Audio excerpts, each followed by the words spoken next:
আবহাওয়ার খবরে নজর রাখা যাক, কারণ পূর্বাভাস ছিলই যে আবহাওয়া ডিসেম্বরের মাঝ বরাবর জাঁকিয়ে শীত পড়বে, আর সেই মতো জাঁকিয়ে শীত তো পড়েছে। তবে আজ থেকে রাজ্যের বেশ কিছু জেলায় শৈত্যপ্রবাহের কথা রয়েছে, বেশ কিছু জেলায় শৈত্যপ্রবাহ হতে পারে।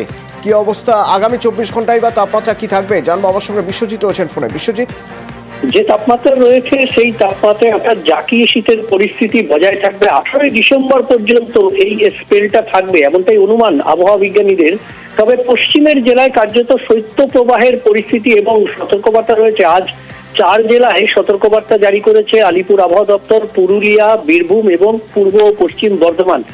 আগামীকাল শনিবার এবং রবিবার এই দুদিন 5 জেলায় সতর্কবার্তা থাকবে, অর্থাৎ পুরুলিয়া, বাঁকুড়া, পূর্ব পশ্চিম বর্ধমান এবং বীরভূম এই 5 জেলাতে শৈত্যপ্রবাহের সতর্কবার্তা থাকবে।